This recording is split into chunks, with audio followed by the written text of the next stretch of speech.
tupe ke hufanga he talwhatapu ko waki. Tuku mai pia me ka mataanga e whiohi anga mahuinga koini pia ko lawe beku o ku loloa ai whiawhi ka mata ke ki longolonga a mai ta wha koe. Ka ko whiwhia lahi ulaki mea ko tuala kia he whiawhini o ku whakamalo ki he tua siaola ke whakaha o nau kau i he whakakaukau i o tau o e rea tonga. I he Uike e taha koeni ko wahe i talu me he wawhe ma hongofulu ma taha. Ke tau kau i he polokalama o i ngahi Uike. Ko whiwhia pe ke whakahauko atu whamanatu ka te motor ka pana mome ke reti o tōna ki uruaki o maasi. Wanoa taha walo. Ko whaiwhekau si utaisa tuku tau na ane huf o Fakaava ai tau o e rea tonga. Ko e minista ma e kai ngā Pasifiki ko ia na de Fakaava ai tau o rea tonga. Ko mea koe o ko mahinu ka te au i he pōni. Ko e whakailonga ieni e siaola ai Uike e taha o ko wahei ma a Aotearoa. I he Uike e ni maua o e tau. Ni mataha e koloa ma e kakaitonga. Ange taha ma a Nusila. Mo Fakatonga i pe tau polokalama ngā ue aki loa e o Korea. Fakatonga mo whakapalangi. Ko ia ai whakaukau ana hila ka longa taa suisuiki ki he Uike e taha i he Uike e ni maua. Ko i tau e ia ka inga ko whalo. Ko i ka venga e. Ko i tau e Fakakoloa o Aotearoa. Ake ai ofa Fonua. Pena ia i hono uhinga. Nai whai anu whakanofo o e rea tonga talu me he wanoa taha wa aki ai Fakakoloa o Aotearoa. Ko ia ki i mai miniti ko whakamu pe ke uki lawe i koe mahau inga pe o ki rea koe no ko whai. Koe toe ngāwe ko ki tau tolu katoa ia i ho tau mahi api ako, ko tau mātāne nā iange he longa i whanau iki. Tō tangata koe ni atak osi e nau maulu kai ke nau hiwa pe te nau rea. Ko fuongo i au pito e hoko ai laine ua, ko whaka line dance. Ko mea muria. Tamai ki whakafo o whakaukaua, tangata mo whiwhine, me ke hiwa hataha ia. Pasi pe whakatonu ki he lea ai hiwa, pia ko whea i tau rea. I kai kone mate wawen, kone mate wawen e rea, ai teu teuri osi, kai te ke rea aki. Hafo i rea taha pe ua. Nau pehe, kamasi koe na mautoro mei foa. E hiwa. O tamu tō whakahao mo ke ngahi rea, o i whoi hiwa koe na tai. Ka pate ue ke tai mini ke whoi kulupu koe na nau. Koe haha whoi laine mahu i ngai. I ho whakatau pasi koe na ne nahi maururu. Heilo pe tala maha me aia. O ko whiwhia lahi mau pe. Ke rea pe mau hange o kuhanga toi ki whakawhehui. Ai uhinga o e Fakakoloa o Aotearoa. Nai mau e whakakaukau koe ni, pia me he ngāue, la ku whakalere, whakataha, pia moe polokalama ako i o tau whai ako, i he Auckland University of Technology, i he matai tohi, na mau whakatu, ke whai haftokanga, pe koe haia e hoko o aonga ki he Fonua koe ni. Ke ta ofi ai ki hono talamai, o kui kai ke tau siaa. I he mo uilelei o tau i lalo. I he tō onga koe o asi pirisone o tau i lalo. Lahi a ngahi mea ia o ku fua ake ki tau tōlu i he Fonuai. Tuka ki ta whaki, peke ngā whau he mea koe ia. Ko kawa mai kainga ni wa fo'o we, folau mai ki tonga. Ke mau kau he lau. Ki tongana ke te kau he lau. Koe mea ia u lau he mo ui. Koe na koprea kia ni ma walu taha o himi. Tu o ku lau e lelei o e langi. Hono fu mahu mo hono masani. Pia koe ai uhinga na e to'o mai ke whakarea aki ka koe tonga i Aotearoa. E ne whanau ai makapuna koe koloa ia. Koe mea pia u lau he mo ui koe koloa. Fua mau mua ia kai ngā tonga. Fua mau ia he koe otua ia, koe koloa ia. Pe he te mau ko ia. Koe ni whuk tau nofo e whanuani. tau ngawe aki ia pia ko uhinga ia Fakakoloa ko erea ke ngawe aki he moui aho ko toa petol ngea ono nima Uike ni maua ange taha ma Aotearoa ma Katoangai ni bataha pia te upehe ko poto ia Fonua ko ka venga ta uni ofa Fonua o mare ia he whakaukau a anahila he ne pehe rinda ko komiti foge kau anahila ko Christine Finau Neminen nani si Meps pia mo fukulupu ko ia kau whaiako o na wako e taulongai whanau ko e ofa Fonua o kutu ataia ke whai hao lau ki ai ko ha e ne uhinga ki a te koe o si o bea bea e whakatono rea whakapapalangi ko pine ki ai na ia e uhinga ke whakatu e whakatono rea o peheni o Fonua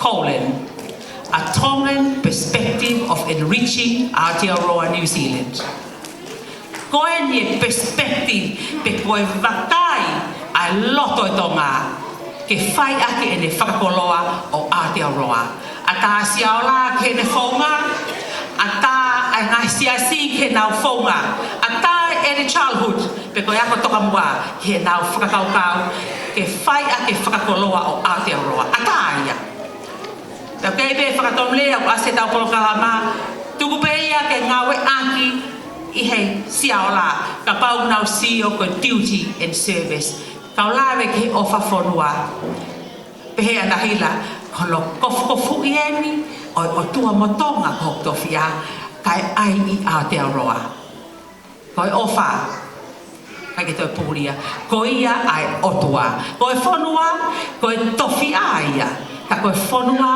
ko whenua ia ko Aotearoa pe motonga o kai ke ngalo a tonga i e tau i Aotearoa ko Fonua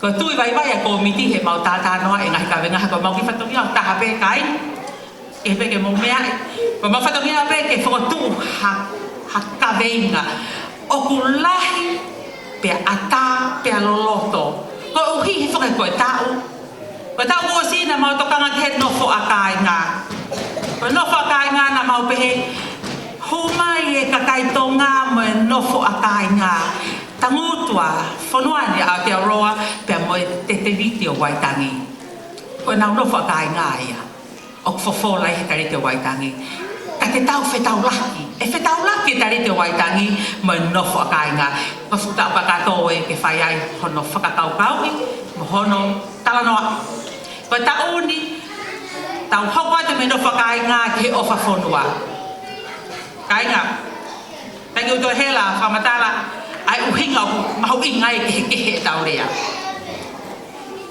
ko se nesia vahiva ko dai me ko tai to ka ai he kakai ai otua pe nau rea tahape pe nau langa tau ai pe ha pe aluhifo ai eiki ai otua ai sihova o veuki pe koi ai le soni mau inga ai mo oni ke tau lea o ku ke tau lea mi hato rea o wa ke a ki uma taha pa ke mau inga le Fakatonga lau no ai ta ofire ba ko tau la ka mo pe ko le tio tu buia ko no veo ki he o tua ke tau tu i ha tau lea ke tau toka ai asihova ta ko tonu ia kainga homo kamata pa mo o tua mo fana wiki o ko mahawina ia mau pe ke Fakatokanga ki he Fonua ka ai e koloa whakaloto e Fonua ke whai ako no akoi ke lo e ka venga ko o tō matonga hoktofia ke te au ka komiti mahino a tonga ko mea te mahino ko o tua e fefe ai whetaulaki ai o tua i he loto te mo atamai masila e mo whakaukau toto aku te i te ngau e pehea nofo atamai pe mo loto e omireva ai talanoa o e atamai pe mo loto o whenga i ke a ko'i ai tonga tuka to e ka venga o e loto i tonga ke mo whakaukau ki ai ko tau ka venga i he wafe mahango fulmani ma Fakakoloa Aotearoa a ke loto i tonga na ia e amanaki e tari he tonga sisu ke nau mo I whakaotua, te ke nau tokai a Aotearoa. Te humai e mate matonga, pe toki ase moni o tonga. Kai tu tokai hata hai lao, tala mai ke ua he kai mea rere, he kai tongai o lunga he mea rere. E kai ke tau tanga o mau I hawhare hataha. Tana e wesi ai loto e kakai toko lahi na nau amanaki. Tau fia pe ka ua wesi ai kakai ke he. I he mawhana e tonga o ku ta ofinga ta au pito. O kai e tui, e hanga e tonga I Aotearoa, o Fakakoloa e Fonuani, mei he o tua I he loto. Kai na, kota pe ngā pēia. Whai ai ho tau I whanau, whai ai ho tau I Fonua. O Maria pe he lea e minista, nani pe he ko sabati tamai a pongpong. Pea kai to pala he ngā tamai. Nā tāra pe iai maas, o Fakatonga to koe, o tamai, o whāta, I whakapalangi. Kono Fakatonga o nai o tau Fonua. O koe o tamai, o tau Fonua. I he tūku mga kono whai Katoangai, kono wingai. Koe o kotoa pēka o tangata o lea, I whāmiri o whewhine. Ke tuku mai ke nā mari. O kone alo o kore ke tuku mai, ai whewhine ke ne tauhi. Koe whewhine koe Fonua ia, he koe o kone whatupu, ai whanau. Pe koe ai ngai tamai, o kumou tauhi Fonua. O wai mama o Fonua, pe mei he tamai. O ku ulu e tamai ka koe tahu Fonua. Aia koe kau tangata kotoa pe, kai hau mou whamiri, o ku mou tau Fonua. Mou tau he hoe ki whawhine, ka mou tau he ka kai te nau whakatupu mai Fonua. Aia koe Fonua he ni koe otua I he loto. Kau whaosa ki pe, ai lawe ki he ofa Fonua, pe me komiti. I he tokanga koe ni ki ka kai tonga I Aotearoa. Taka me e maunga kai re ti o ko hike o mona pe ngai tala noa whatuku mai ngaluea. O kia e tokanga lahi ki he mo ui whakaaho e ka kai tonga. O mātiu wahe nima, o kune whakahoko mai, ai koloa kou whakamonu I ai. Monu I ai loto maa, he te namba mata ki o tua. Koe o tua e kou tau tāno ka he o tua motonga, koe o tua o e maa. Ka pao ia ki whekau no no pe te urea ki ai pia ose ki rea koe ni. O kia ka amu e ka mata ka kai tonga he maa. He koia ai ofitaha ki he o tua. Maa e loto. Maa e tauhi o e te moui. Pea maa e tauhi hotoki api. E iloa ia tonga I he tau no fo he Fonuani. La he ngau e ki manukau pea moe sauti o kalani. Pea tokanga ke ngahi api ke tauhi ke maa a loto motua. Koi ai ulua ki mea te tau hofi ai ke mata ai otua koe ni. Koe ofa ia. Ofa i kai tala no he ofa Fonua. Koe ngahi mea kotoa pe kainga. E whakalato he otua ia. Ke tonu e loto. Ke motokanga mua. Ke tauhi. Ho tau ngahi loto. Kai mooni e vāna hiwa kai whanau ane nai. Ko loto e tonga o whaingata ke a ko ia. Ia whitu. Koe o tua pe, pia mo koe, te ke whakawhei mai, ke ne hanga o whakamolu. Ke ne hanga o i holoto, ke tokai. Hatuunga pe, hakakai pe. Koe tau mnofo he Fonuani, koe mea lahi, koe tau nofo mo kehe. Koe kakai kehe whaingata au pito tau whiohi. Tau whainga, ke asilelei kotoa pe kehe. Ta kono mooni o kwa fio mai o tua jo tau loto pe o tau tokai ai kehe. Koe kehe ulua ki ke Fonuani, koe tuhui mahe tarite o waitangi, koe kakai tu Fonua e Fonuani. Ta koe ia, ke tau tokanga, ke ta whahi koe ia, kakai pasifiki o tau lava o lea wa ofi mok nau tolu, te pehe ke kakai mei tu apure ama, mei Iulope, mei Amerika, mei feitu keke o ku tau nofo e Fonuani. Tokanga ke Fakakoloa. Ho api mo kaunga api. Ake koloa whaotua. Koe ofa. Koe tauhi merino. Koe ngahi ki maai api. whiungai na. Tō whai ai pe ai, a hoko whiohi pia mo kau ngā api. Kai fua kamata, i hoto ngahi api. Ka koutui, koe tau whanau i he kahau. E fu mahino ai o tua, i he mo'u i ai tō ngā, i Aotearoa. O ke ai e whotutua e komiti, o se Uike koeni, o e lea tō ngā koeni Sepitema, pa te mauhu mai, ke tuku mai ka veinga, o e wanoa taha hiwa. O pehe anga whakaukawa ngā ue komiti, ko ngāhi ka veinga, o kai ke osie no whakainga, hei kai ke osie no Fonua. Ko koloa ai o tua i he tonga. Ko pau ke ne Fakakoloa a ke Fonuani, pia mei loto. Kai meha mea te pehe, ke tau Fakakoloa ka Aotearoa, ko ofa ai o tua. Pa tane nei ke tau hiwai, ai taha whao himi, hange ia ha fasi, ha hiwa, ha himi, ai taha kotoa pe. Pakai hono ngahirea, e koe ngai mea ni kotoa, koe moana loloto. Ko rea tonga, ko rea moana ia. Ko rea tonga, ko rea ofa ai o tua, a ko ia ngahirea o ofa. Pea ke tau fua, a ko i pe ki tau tolu, mo i tau whanau, pea toki whai ke he. Ngata ki rea ko lava, mi te hongo furu, ko sio pe ke wasi koe mui koe. Pea, ko whamalo atu ke ngau e kotoa. Ko mo fotu, e whakailongai, ai tau e ofa Fonua. Whai mihi loto ofa, whai mihi loto tataki, e o tua. Pea ke tau tui ki ai, lebreva malanga, palo.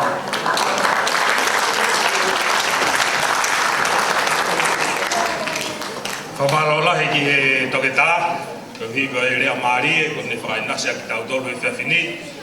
Pea ku atu e kore whamore more toke tā, ko e uhi ko e whaiva ko ia na mau whakahoko. Ka ku ke lawe i pe ko e tokanga ko e whakakaukau e tangata ni pe ni manoa pea osi e ni tokanga. Ka ko tau tolu kau tonga ni pe hongo furu. Pea nā mau lawe i ai porokala mau toko lahi no kaurea pa mau pehe. Tuangi ka nau tolu ke nau anga whakainasi a tau tolu ai tā buaki o tau rea Fakatonga. Ka mau hu mau tolu o whakawaha mapa aki ai whangaki i whaiva. Ko e uhi ko e tu maari e aho tau tonga o kuikai ko e rea pe. Kau iai mo e tau whaiva Fakatonga, o iai mo e tau tui whakalotu, mo ngahi ala mea pehe. Pea tukuangi ai me i te honga fulurea ke mau whakakato e mau toru, kai hu e mau whaiva a mau toru. Koe ki koe tonga rea pehe hiwa nai whaia mahawinga ia, koe tau ewa mua ki tonga urereka. Koe kuhi ngā pe na iai e ki whine motua na e ewa mai ki a au, ka nai lahiange e tokanga au mo mahawinga ia he ngahi mea whakalotu. Ka whai whakaukau ke toi ewa whakafoki. Whaka maari e koe ni tau tauta lerei ai tau tupu mei vai me monia mo kātaki o pasipasi mai ki tau tau. Let's welcome the youth of Monia. Come to be. Mano.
api ko waine mo nia.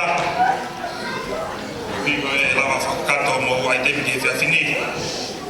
This opportunity, I would like to invite one of our guests tonight, President of Methodist Church of New Zealand, President Prince, to say a few words for us. It's an honour to have you here tonight. Our very own member of Fonua Aotearoa, President Prince. Adaki o paspasi mai ai tanai President.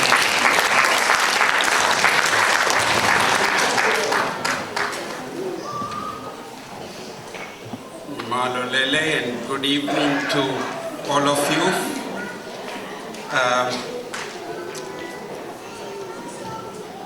Honorable Ministers, Opito and Jenny, and Parliamentarian Anahida, and the community gathered here, leaders of Seaola who are here. It's my privilege and great pleasure to participate in this Tongan language event that you are beginning today. And thank you for the invitation, Kathleen, to be here this evening. And I'm trying to share some thoughts after the powerful speech by Honorable Minister and then Dr. Linda Manuato. Now, I don't know the political language to speak that way, but I can only speak the theological language to respond to what has been going on. Well, it is enriching Aotearoa during this Tongan language year celebration. Language is something that is living. And if you want that to continue, then you have to speak that language and make sure that the right tools of that language is passed on to the people, to the younger generations. Otherwise, after a generation or two, the language could disappear. But here our theme tonight is enriching Aotearoa. How do you enrich Aotearoa? I don't know what the answer from our ministers from the parliament, but if you go and look at the papers or the media, they will talk about enriching Aotearoa in terms of how New Zealand stock is performing, how much of profit there for each company, or how much Air New Zealand or Fonterra is making in the global market, and that is how the progress or enriching of Aotearoa is calculated. In the world today, this is what we see around. Progress and growth and development is calculated in terms of money and wealth. But out of all the global leaders, there was only one in my thinking who got it right. That was Honorable Nelson Mandela, who said, the progress of a country should not be calculated in terms of how much development or money or profit they made, but how a country treats its least of the members of the people. Now, that's how we need to look at how do we enrich the people of Aotearoa in order for this enriching Tongan perspective to come alive through this language week. We have displayed our families, our people, that is our responsibility. But here again, let the children live. Again, we are trying to build up that concept of looking after the least of the people to enrich their life. So I hope this language year also will look at enriching people in that sense. But then again, I want to draw your attention to one of the Bible verses, that is Micah chapter 6 verse 8, in which the prophet says, God has told you, O mortal, what is good and what does the Lord requires of you, but to do justice, to love kindness, and to walk humbly with your God. There are three aspects in that one sentence that the prophet Micah proclaimed to the people of Israel. What does God require of you but to do justice, love kindness, and walk humbly with your God? How do we enrich our people? We can talk about love, we can talk about all the things that we do, but if there is no justice for the people, all the rest will be meaningless. Love cannot be a meaningful love unless there is justice, unless there is the least of the people are looked after and cared for in the way that God expects us to do. So as we begin this week, this year of Tongan language, let us think about how we enrich our people. The wealth of a country is the people, and the enriching of that country is the enriching of the people. And that needs to come in relation to what God has taught us. We are to do justice, love kindness, and walk humbly before God. If those three things are not reflected in our Christian life, then anything that we do will be meaningless, and that is not going to bring forth the expected results. So with that few words, I would like to wish you all the best in your work, in your enriching of Aotearoa, to be meaningful and to bring about that in relation to God, so that the people can be enriched for this country to prosper. May God bless you.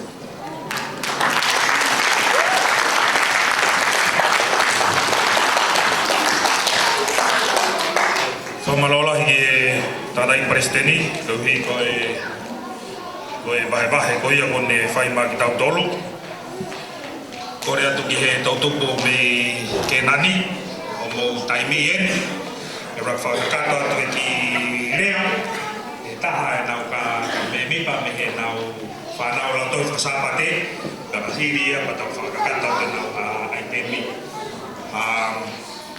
just switch out my thank you to you, Prince, for your words tonight. And it's good to hear the good news that not only you will be obviously attending the conference as President Prince, but apparently you will also be under a member of Fonua Tonga Aotearoa. So that is really good news for us Tongans. Maari koe ni, kore ki matapure koe ni, me ki tau tuku a tahuhu, ki ne rak whakakato atua ki rea, pia ka hiri ia, pia nau whakahoko e pe nau aitemi, pia ka hiri ia, o kutoe pe tau ongo whawhawhonga e ua, ke tau ongo kesta aitemi ia ke whiawhini, ko e miski lala ki tau ni, pia moe taha e tau kau tangata hiwa, i he malae o mosika. Malo. Whakatapu ki a hou eiki mo haa mata pule. Whakatapu ki a hou eiki mo haa mata pule. Whakatapu ke kau a ahe kotoa pē. Kai ata ke whaiha ki lame atu. Ke mahu inga ki au Katoangai. Ko oku i ngoa ko sio Filis me matahau. Ko oku i ngoa ko sio Filis me matahau. Oku o tau honga fuluenga. O kumaka lasi nima I he lau tohi sihi a whea pren I o tahu. Ko e mau mo mātua, ko he mau mo keti me matahau. O kumaulele mai mi holonga tonga tapu. iai hou Fakakoloa e nima ma tu whewhine e taha pia ko au e kumahanga. Ko e ku tamua ke hoko waha polisi o kua whemau ke malu iho ta Fonua ke malu. Malo ho mo fie whanonga mai kai hoko atu e hoku mahanga.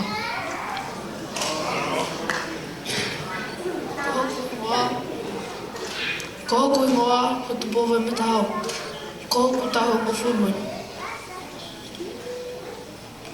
O ku mahonga ia he polo kalamani o ku whakaloto lahi ki maua ke malea Fakatonga he koitonga ki maua. Ko eku ta mua ke uhoko ko hapai late ke u awe tau kakai ke lau tu uta le ki tonga. Ko ngata e ma whakahoa au ka mahoki ki ke nani.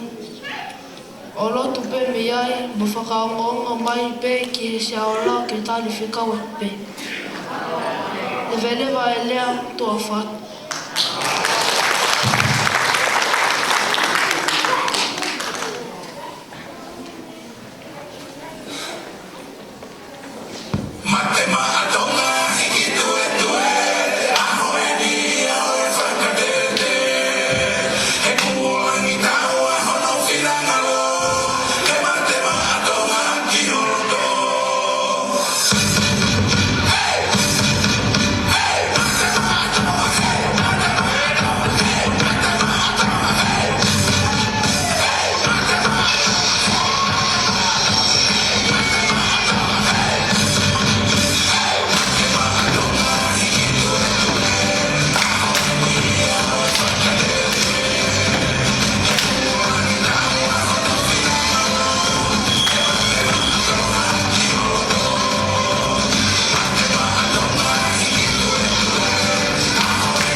Aotearoa koe ni na nalanga whakakato ai rea whakafofa koe hei whiawhini. Mo kataki o toi paspasi mai, ai sketari mo e whanau koe tutu, e ati ko te nati whakapatai ngata. Whaina maari e koe ni o ku tau whakawhei, ai mis hei lala, ki he tau wafe taha walo, wafe taha hiwa, o ni kātaki, o mea mai ki muani, o whanoko atu a rea ma ki tau tolu. Ia ka hiri ia, o te tau toki hoko rewa ke tau aiteri whakaosi, o ki whoi hiwa, me taha e tau kau hiwa i loa, i he malae o musika. Mo paspasi mai, ai mis hei lala, waka manu, waka taha iwa, kala kumani kala.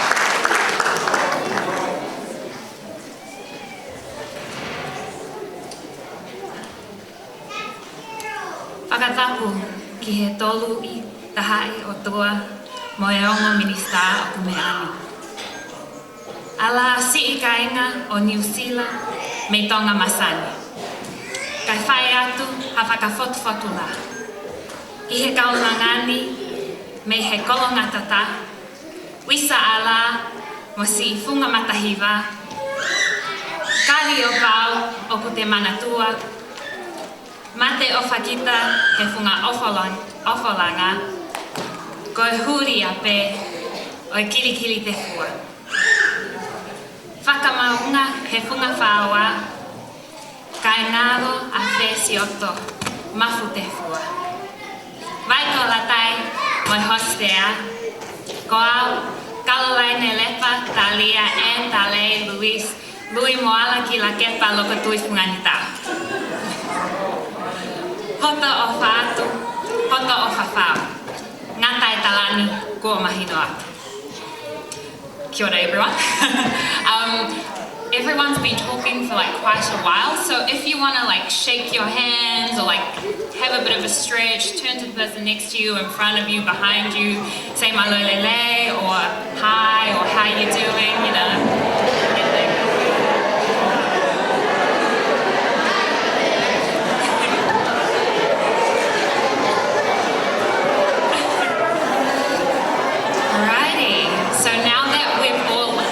Up a little bit, we've met some hopefully new people that we didn't come with. That was a introduction that I did at the Miss Heilala this year, so that was the one I used for my pre-pageant interview. And it talks about the villages that I'm blessed to be from. So for those of you who don't speak Tongan, the last bit was my name, and no, it doesn't all fit on my passport, so we've had to shorten it. But I am from Ha'awhewa, Maungaone, Fuamotu, which is, as soon as you get to Tonga, that's Fuamotu, so hi guys. And also from Mawhana. So I'm here in the capacity of Miss Heilala or Miss Tonga, but really I just would like to embody a young Tongan person today. So I was born in Tonga, but I grew up here in New Zealand. I was privileged enough to gain a scholarship to St. Cuth's, so that is where I spent my year 7 to year 13 years. While I was there, I lost a lot of the Tongan that I knew. My mum loves to tell me that when I was younger, my mouth was just like moving super fast, and I was a fluent Tongan speaker when I was little, but then going to a school that is predominantly Caucasian and an Asian population, I lost a lot of that. I didn't see the importance in retaining the language or retaining a lot of the cultural values that my mother, my grandparents, my elders had worked so hard to instill in me. Luckily, I saw the light when I went to uni. So I joined the Tongan Students Association, and it was the first time that I was able to actually be amongst Tongans, because at St. Cuth's, it goes from year 0 to year 13. When I entered, there were 4 Tongans throughout the whole school, and I was one of them. So coming into a place where we felt that we could celebrate our Tonganness, our Mawhana vibes, the fact that we're all quite loud and we have a big family and we're related to most of the people in the association. That was amazing for me. And then going on, I'm currently studying a Bachelor of Arts and Law. I guess you might want to know that, you might not, it's fine. If you need a lawyer in the future, give me 3 years to pass the bar and then you can come talk to me. But last year I decided to pick up a law degree, and I also decided to take a stage 2 Tongan paper. So I thought, okay, now that, you know, my Tongan's pretty okay, I think I can do really well and get an A+ in this paper. I was very wrong. Stage 2 Tongan, the first thing that we learnt about in that first week, we actually looked at some old stories of old myths and legends, I guess you'd call them, of how Tonga came to be. And there were so many words that I had to highlight. There were probably, well, most of the lines were highlighted because they were such old vocab. And it's not something that my generation know about. And when I talked to my mum, even mum found it a little bit difficult sometimes. And mum's one of the people who at our family events, she's the one who stands up and she speaks on behalf of us. So it was amazing for me to actually be humbled a bit more than I already was. And that just reinvigorated the love that I had for the language. And this time last year, when Tongan Language Week was happening, that was emphasised by a post that I did So a lot of my uni friends encouraged me to do it, but hands up here who remembers the Teki if you're Seki promo that went out and like the videos? Yes, I see you. So that was happening around the same time that I was taking the Tonga paper, and I had learnt so much about what words actually meant, what clauses go before a word, what prepositions, particles, because I remember my grandmother at one stage laughing at me because I had said to her in Tongan thinking I knew everything, I'm here on behalf of Mum to give you some beef. But then she started laughing and she turned to my auntie and she was mocking me and she said, Kalo, do you realise that you actually said to me that I'm bringing the beef that ate your mum? And so I thought, oh, that's a bit awkward, my mum's still alive, but okay. So when the Teki if you're Seki thing came out, I decided that I would use the platform and the knowledge that I had gathered at uni to actually speak up and say, I understand what you guys are trying to do, but at the same time, this does not sit well with me because I don't think that's something of such cultural significance, a teki that you do if you're doing a taurunga, if you're doing whaiva of any kind, that shouldn't be used as a catchphrase or something, you know, contemporary that's popular. And seki was apparently shortened from seksekia, and that was never a word that was a positive thing in my house. So in the modern day and age, being young, a lot of my generation do not know the language as well as we probably should, or we would if we were growing up in Tonga. And I think that in this day and age, there is no excuse not to learn your language, despite where you're growing up or how much influence you have from it.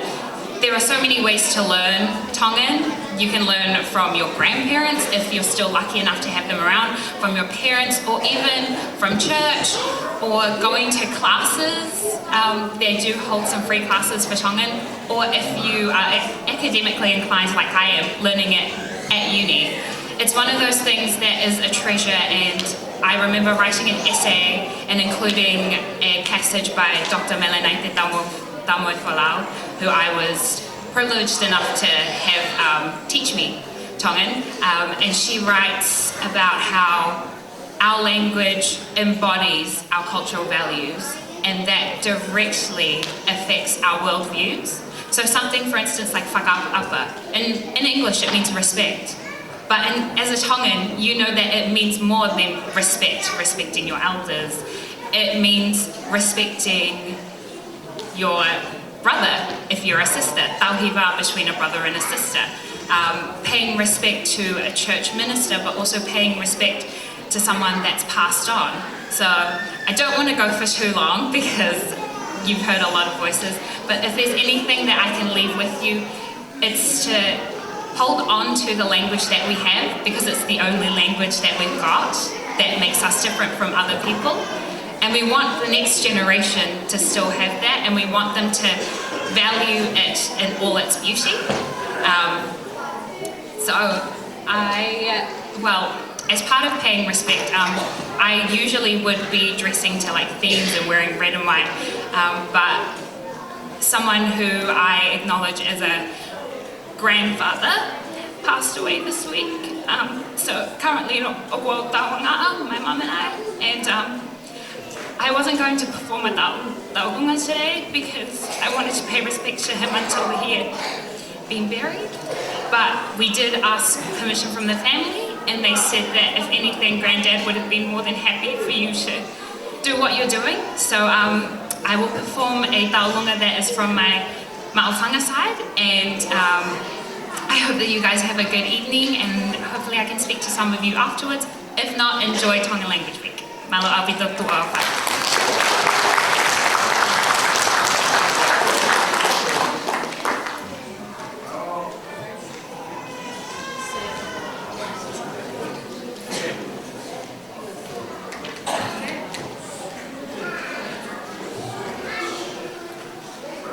Di secretaria mundial me area kataki famalola ki he misi lala wafta valu wafta iva ki lava ne vai vai magda dolu kai whainga maari e koni tēne whakahoko ato te whi taurunga mā ki tautoro. Mālo.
I'd like to apologize to everyone. We're just running past our time, but it is our last item, and I would like to invite my Tonto sister Alisi to please come up and just say a brief word, as short as you can, but give as much as you can about this brother from Fonua, aka J Black.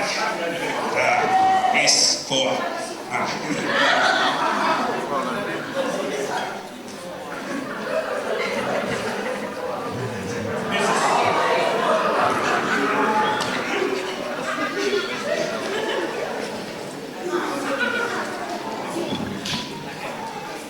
Ko le peke u whamalmanga te ngai whatako o sanoa whaki kai ata ke whahatu haki i whawheroa ki no au pito. ki mua ke whaate ki whawheroa ki ko kore ake he whai toko tolu me he kau ifiko e ni whai toko tolu pe whamore more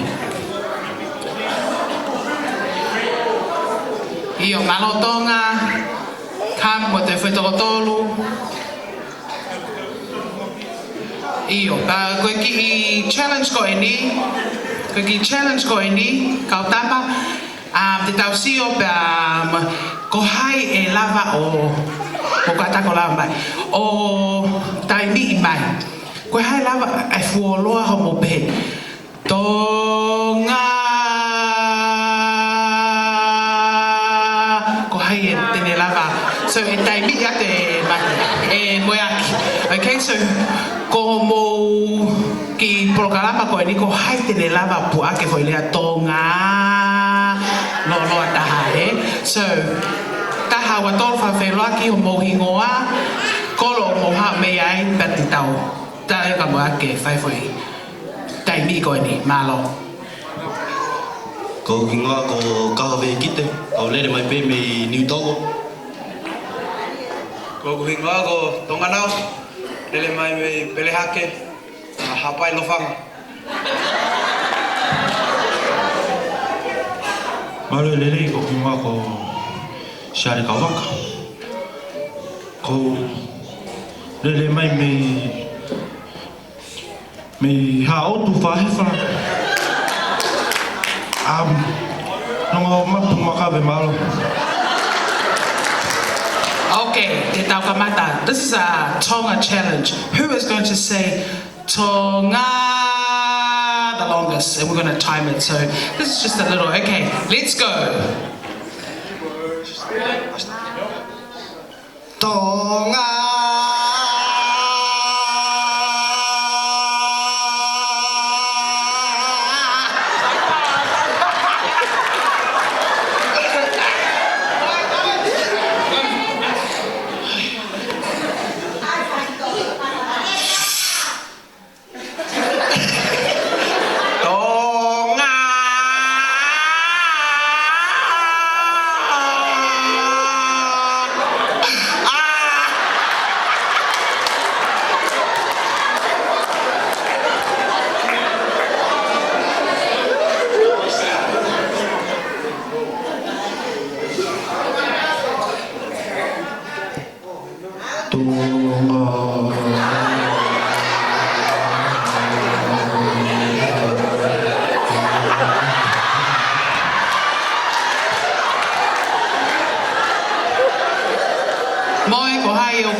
Okay, tau pas mai ki kalavau ko ini i he ne lava o puake lia Fakatonga.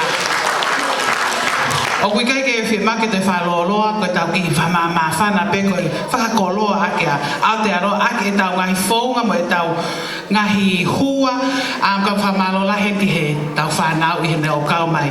Ko e Matapule ko ni o ku fam ke fa feloa ke atu a kosione tu po Uike tu pulo tu Uike sorry famore more atu aka J Black o ko ke te fu fe mage fu fanga matala ko hi ko Matapule ko ni na iloa i he tau ospe e tau foi tau ai matematonga hina ia he tau kausio kau mamata pe au fa amu fa nau kau leka kata ke mo lava mai ko hi ko J Black ko fa ke ia foki hakau fra ke tau popoi. So can I please ask all the young people kata fa mo mole fa nau mo kata ko lava mai mo fa ki fuka pe fa fe i J Black aia na ene fa'u to hivai ai hiva te vita la tai maumi pako taimi ko ten e hivai ko ne fo hivai fa te mo ka toki ai so te tau Fakakoloa e tau lea Fakatonga mo fu whakaofo ofa au pito tau haki Stacy ko J Black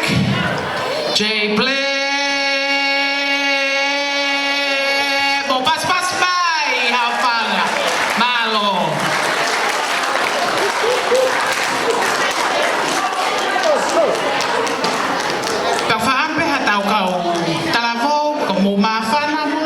Stacy ke tau popo i e tau tonga ko e ni malo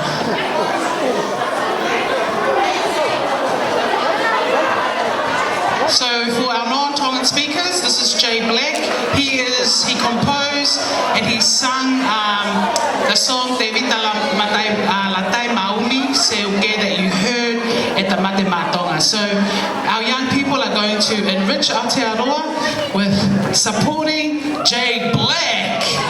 Give it up for Jay Black.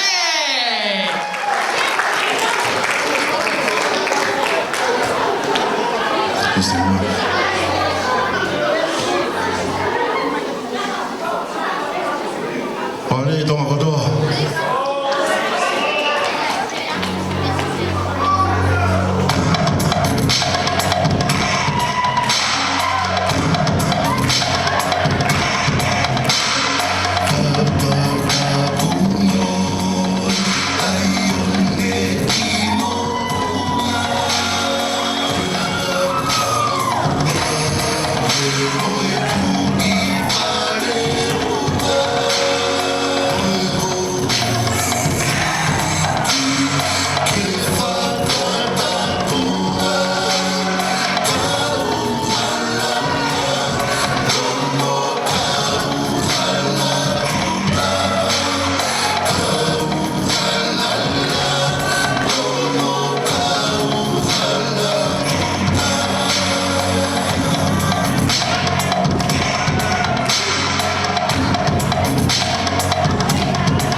pasi mai J Black.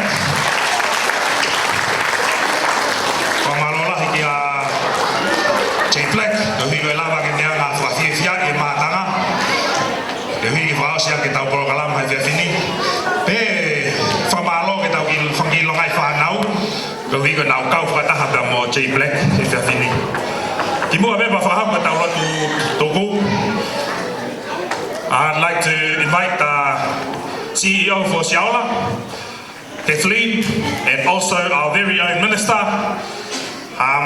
Jenny Salesa, ke na lava mai ki moani, o whaiata ki rea whamalo, mo whaki peha wha ki mea au whai whiawhini, ki mua pau whakawhei, ai whine ek whai whetau, ke ne whakakato e tau lotu tuku e whiawhini.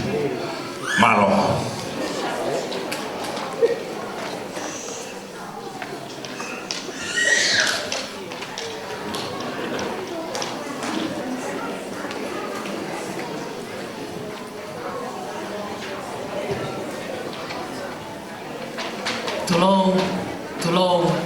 Tolo. Tu mua ke whamalu atu he ngā he tala whakatapu ko se a whaki atu me he o te koe ni ka tā mua ke whamari ko ni ke whai atu haki lea whamalo. Koe uroki whamalo ki Palestini o siasi metotisi Reverend Prince malo apito ho mea mai he whiawhini o Fakakoloa ki mautolo a ke ngahi lea mahuinga. Koe ua whamalo ke Minister o Kalauni. Minister Honourable Aupito Sua William Sio. Malo apito Minister o mea mai o Fakakoloa ke a mautolo hono kotoa a lea mari. Whamalo fo ke sea o e lea Fakatonga i he tau hono kotoa toke tā linta manu atu. Kai ngā tonga o kai fo ke wasi he porokalama. Kai tuku mua ke watu ha ofa ki he tamai hono kotoa mo mea he ni he whiawhina. Mo ha kalamonu ki he sāpate tamai a pōmpōmu. Ko tangata eiki sā miu lātu o mne kei mo uipe pa mne nofo mo au ka mai e puwhine eiki. Mau aho fitu fo ke taimi. Ka mo mea e foki ka inga me totisi. Ne mau tupu i na mau tupu hake i he siasi wesiria nā i tonga. Ai kau lātu. Mako kei mana tu i pe e whalere atu ki he la te whasapate i havelo he paintuku wā. Ka neulele atu he pongpongini ose ki whatongia ane uhu o whahe whakamanatu o sapata mai i he lote sa afitu. Whiwhia lahe tangata eiki. Ko ki lawe no pe ki Fakakoloa o Aotearoa, aki e ofa Fonua o peheni. Nei kai ki o me iau, ki he tumuaki o e pureanga tonga. O ka pauna e kai ki o wha iau e he tamai. Ako nā ki i he lotu. Ko o hinga lahi ia e kua o ke whatongia koe ni. Kau whoki ai moho mo lotu mai ko i loi, tō lahe kau tonga heni. Ni mo lotua ai whai whatongia, pēo mo ke lotu mai pe. Kako tukmo ke whoki ki whatongia ne kore mai, e Katalina ke uhao o whai, e Kathleen ke uhao o whai he whiawhini. Ke whai hano whoaki ai o matohi ki e Minister ka maa a Palestini o siasi. Koe o matohi koe ni o peheni hon whakalea. Koe misi ai mātua whanguna loto ma ai whoha. Koe tohi koe ni, koe whaia e viriami puloka kau maa asione tu i tahi. Pea ni ulawa atu ki hono launch o tohi koe ni i mangere e tau po osi. Tohi maari, ngahi maau, whakaofa au pito. O aike whoaki ki he eiki Minister kau maa ai Palestini, malo apito homo lava mai he whiawhini o whai whatongia. O ko ofa atu kia te koto hono toa, malo apito.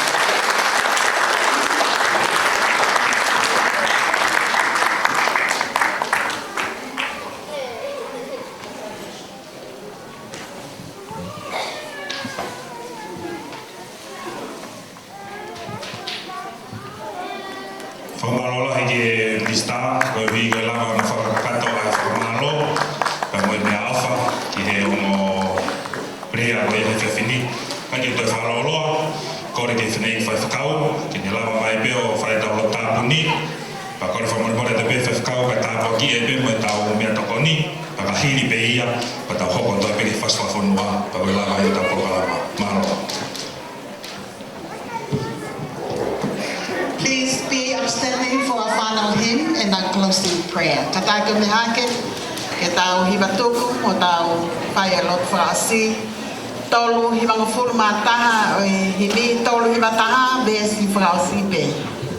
Besi be taha whaasi, tama, tonga tu o ngā aue, Fakakoloa ke whakamonu, lotu ki he eiki maape, ke ne popo ki he lotu o malui atu pou.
Of New Zealand, ministers of the ground, very important people from the common, and all the fathers, everyone who are here tonight. The Lord bless you and keep you. The Lord make his face shine upon you and be gracious to you. The Lord lift up his countenance upon you and give you peace. Ko ikelesa taweki mo ofai o tua mo fehela mai ma ni. Ya te tau tolu ko toa bea o na hili, kai whai pia o tainata. Amen.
Please be seated.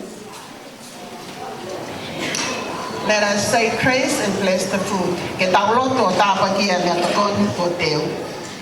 Tua mafia mau hanga tu ko hi ko me tokoni po teu. Ek nau tolu ko toa be siala kama nau tolu be he Portugawe o kakaio e Pasifiki. Kailo me ai tangata Palestinian sisi kama e minister Mok mau tolu ko toa be mau koli ke afiona ke tapa ke ak nau tolu na nau teu e me tokoni. Hokamai tua ke ma wa haimi mo malohi ma wa mo ilele ke whakalangi te ai afiona e hoa whai tamai, mo e alo, mo lau mari e maa oni. Amen.